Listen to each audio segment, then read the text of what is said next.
الله وبركاته. وعليكم السلام ورحمة الله وبركاته. الحمد لله وكفى وسلام على عباده الذين اصطفى. أما بعد فأعوذ بالله من الشيطان الرجيم. بسم الله الرحمن الرحيم.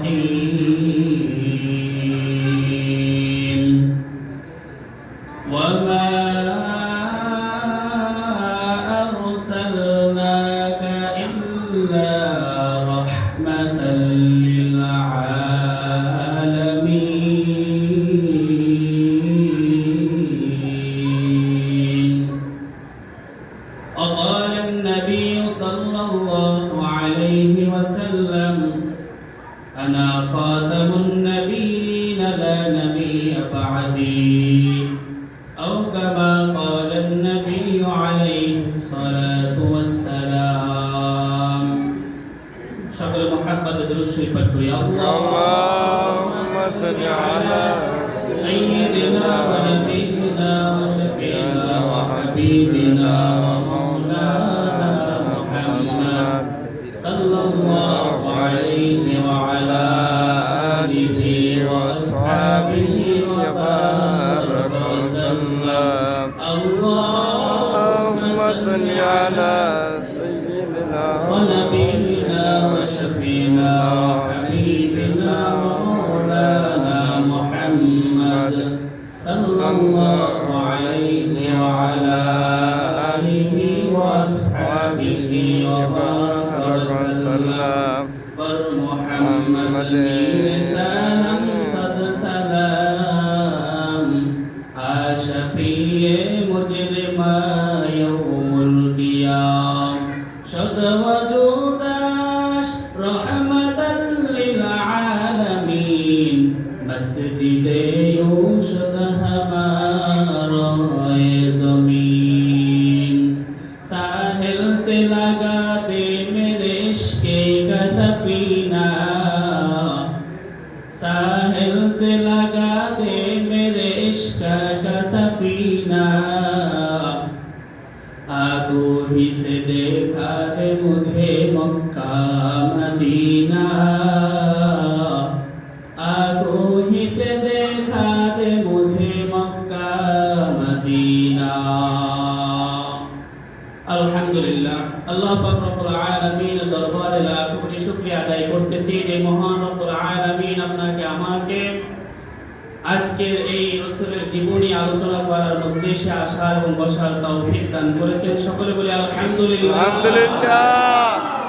অসংখ্য দরুদ ও সালাম বিশ্ব মানবতার মুক্তির কান্ডারি আখিরি জমানার পয়গম্বর মরুদুলার বিশ্ব নবী মুহাম্মদুর রাসূলুল্লাহ সাল্লাল্লাহু আলাইহি ওয়াসাল্লামের উপর, যেই নবীকে আল্লাহ তাআলা গোটা জগৎবাসীর জন্য রহমত হিসেবে প্রেরণ করেছেন। সকলে বলি সুবহানাল্লাহ। সুবহানাল্লাহ। আল্লাহ তাআলা বলেন, ওয়া মা আরসালনাকা ইল্লা রাহমাতাল লিল আলামিন।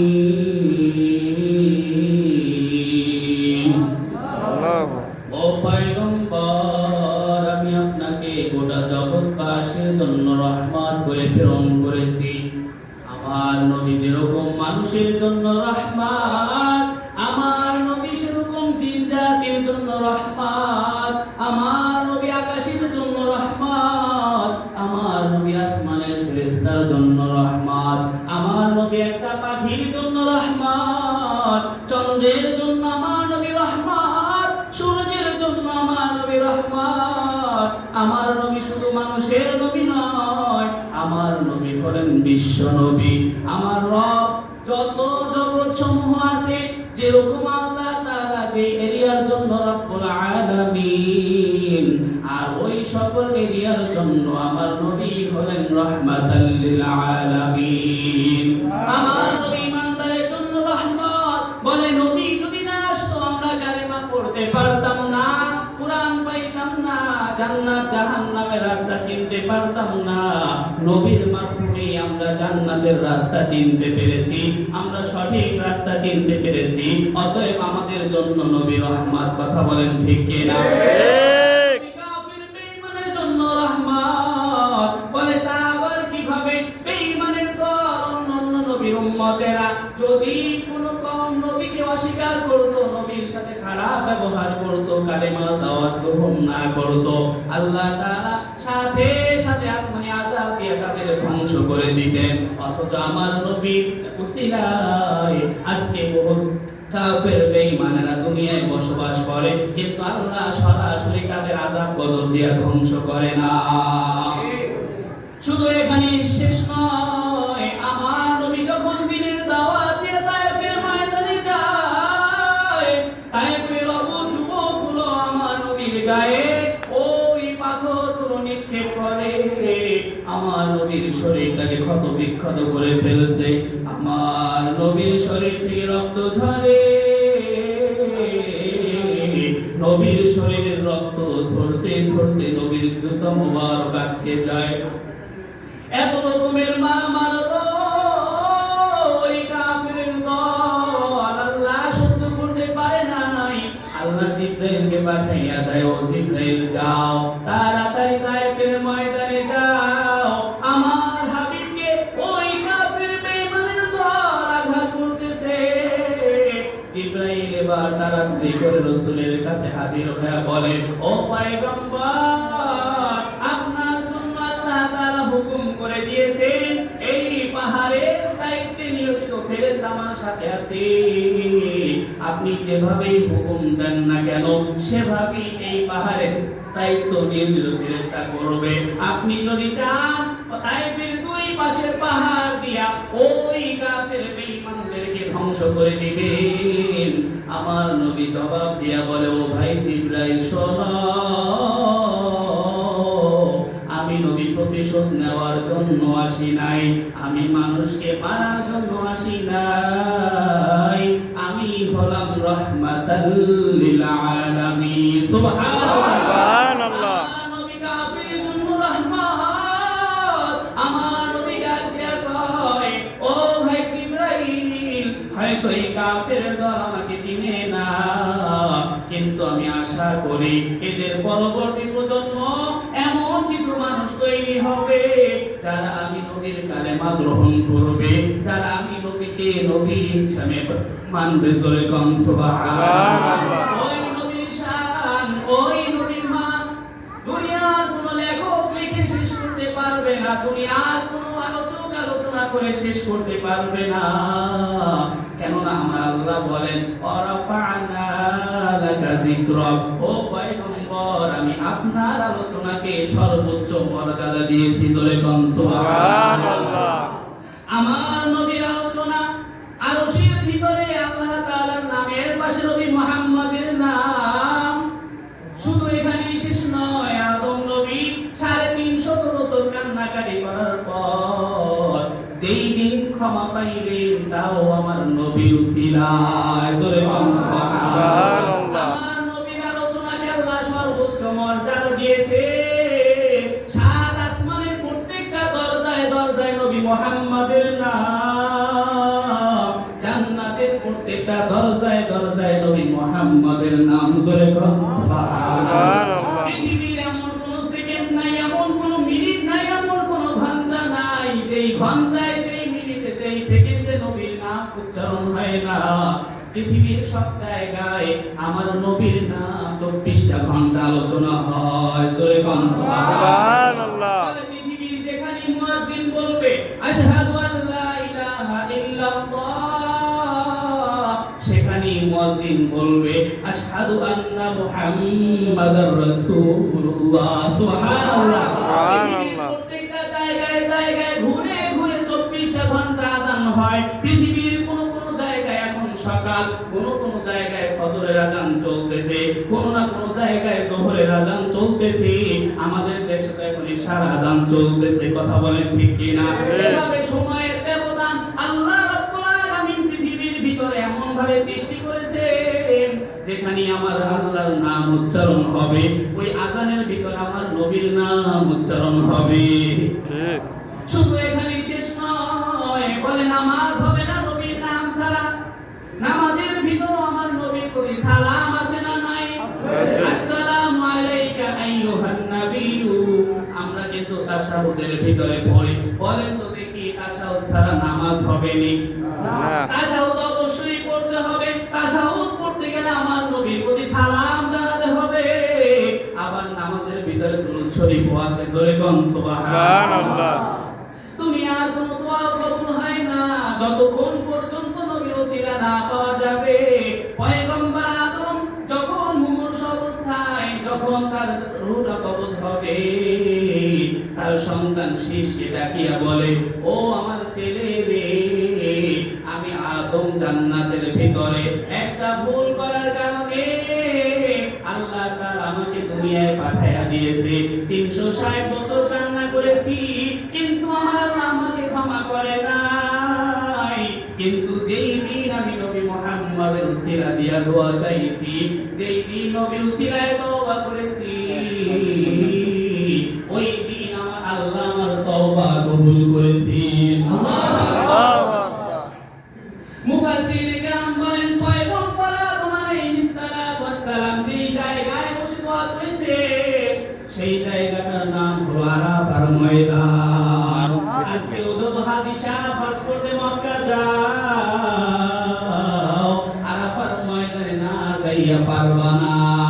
রাসূল বলে আল হাজ্জু ওয়াল আরাফা, যার আরাফা হয়ে গেছে তার হজ হয়ে গেছে। জোরে কোন সুবহানাল্লাহ। সুবহানাল্লাহ। এই আরাফার ময়দানের দাম বলে নবীর উসিলায়, যেহেতু নবীর উসিলায় ওই জায়গায় আদম নবী ক্ষমা পাইছে, কিয়ামত পর্যন্ত যত উম্মত হজ করতে মক্কা যাও, আরাফার ময়দানে দাঁড়াই আল্লাহর কাছে দোয়া করলে এখনো হাজী সাহেবদের তওবা কবুল হয়। সুবহানাল্লাহ। আমার নবীর শান, আমার নবীর মান আল্লাহ বাড়াই দিয়েছেন। আদম নবীকে আল্লাহ তাআলা নবীর পরিচয় করাইছেন। আদম নবীর দ্বারা নবীর গুণগান করাইছে। পয়গম্বর নূহ নবীকে দিয়াও নবীর গুণগান গাওয়াইছে। তাওরাতের ভিতরে নবীর নাম, ইনজিল কিতাবের ভিতরে নবীর নাম। সমস্ত নবীরা আমার নবীর প্রশংসা শুনে শুনে, আমার নবীর প্রশংসা দেখে সবাই আল্লাহর কাছে দোয়া করেছে, আল্লাহ নবী বানাইছো বেজার হই নাই, কিন্তু যদি আখিরি জামানা নবী উম্মত বানাইতা আমি আরো খুশি হইয়া যাইতাম। সুবহানাল্লাহ। ও আল্লাহ নবী বানাইছো বেজার হই নাই, যদি আখিরি জামানা নবীর উম্মত বানাইতা বেশি খুশি হইতাম। আল্লাহ কোন নবীর দোয়া কবুল করে নাই, শুধুমাত্র ঈসা নবী ছাড়া। ঈসা নবীর দোয়া কবুল করেছেন। ঈসা নবী আবার কিয়ামতের আগে আগে আসবেন উম্মতে মুহাম্মাদি হয়ে। সুবহানাল্লাহ। আরেকজন নবী দোয়া করেছে, আল্লাহ উম্মত বানাবার দরকার নাই, আমাকে যেন আমার মৃত্যুর পরে আমার লাশটাকে উম্মতে মুহাম্মাদি দাফন কাফন করে। জোরে বল সুবহানাল্লাহ। আল্লাহ তাআলা ওই নবীর দোয়া কবুল করেছেন। এই পয়গম্বরের নাম হলো হযরতে দানিয়াল আলাইহিস সালাম। সুবহানাল্লাহ। হযরতে দানিয়াল আলাইহিস সালাম ইন্তেকাল করার পরে তার লাশটা একটা বাক্সে বন্দী করা ছিল। খলিফাতুল মুসলিমিন হযরতে ওমর ফারুক রাদিয়াল্লাহু তাআলা আনহুর জামানায় যখন ওমর খবর পাইলেন এরকম টাইগ্রিস নদীর পারে দানিয়াল আলাইহিস সালামের লাশ বাক্সবন্দী করা অবস্থায় আছে, আর লোকেরা সেটাকে সামনে নিয়ে আল্লাহর কাছে বেশি প্রার্থনা করে, তারা সেইটাকে বরকতপূর্ণ মনে করে। এই কারণে লোকজন সবাই সেই লাশটাকে ভক্তি শ্রদ্ধা করে। ওমর ফারুক দেখলেন এই লাশটাকে নিয়ে ভবিষ্যতে তারা শিরক করতে পারে, বিদআত করতে পারে, তারা এটাকে মূর্তি রূপে দাঁড় করাইতে পারে। এই জন্য হযরত ওমর কিছু সাহাবীদেরকে নিয়ে হযরতে দানিয়াল আলাইহিস সালামকে দাফন কাফন করেছে। জোরে বল সুবহানাল্লাহ। কোন নবীর উম্মত হয়েছে মুসলমান, যেই নবীর জন্য আসমান বড় পাগল, যেই নবীর জন্য গাছ বড় পাগল, মাছ বড় পাগল। নবী 10 বছরের 10 বছরের খাদেম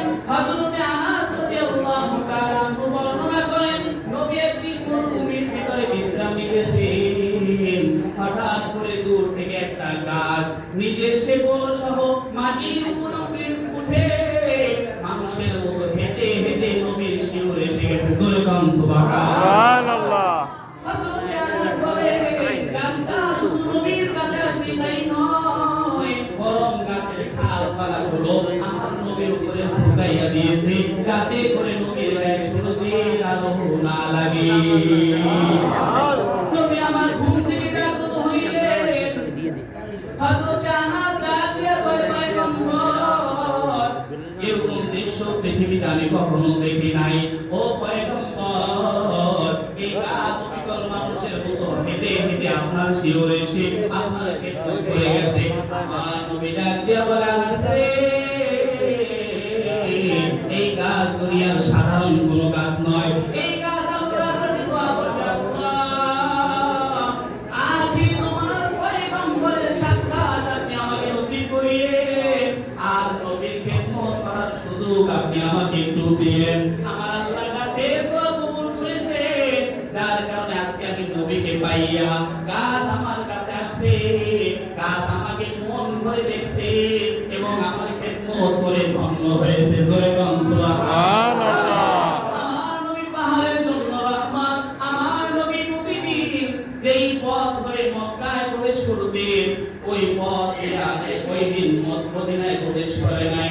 আমার নবী ভিন্ন রাস্তা দিয়ে মদিনায় প্রবেশ করলেন।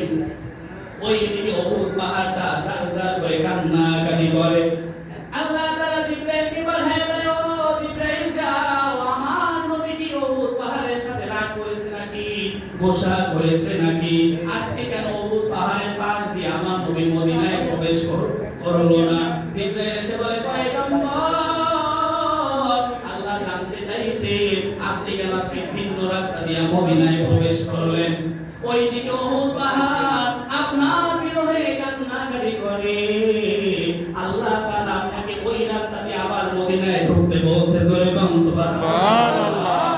আমার নবী সাহাবীদেরকে নিয়ে আবার ওই পথ ধরে মদিনায় প্রবেশ করেন।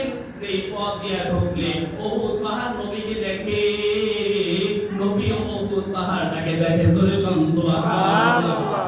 নবী আমার মদিনার দিকে ঢুকে আর উহুদ পাহাড়কে ইশারা করে বলে, হাযা জাবাল উহুদ ইউহিব্বুনি ওয়া উহিব্বুহু। ও সাহাবীরা, এটা হলো জাবালে উহুদ। এই পাহাড়টা আমি নবীকে ভালোবাসে আর আমি নবীও এই উহুদ পাহাড়টাকে ভালোবাসি। সুবহানাল্লাহ। উহুদ পাহাড় নবীকে চিনে, মাছ চিনে, গাছ চিনে, সবাই আমার নবীর আশিক। আর আমরা আজকে উম্মত হইয়া ওই নবীর সুন্নাত মানতে পারি না। আজকে আমরা নেতার দাম বুঝি, নবীর দাম বুঝি না। আজকে আমরা মার্কার দাম বুঝি, অথচ নবীর সুন্নাতের দাম বুঝি না।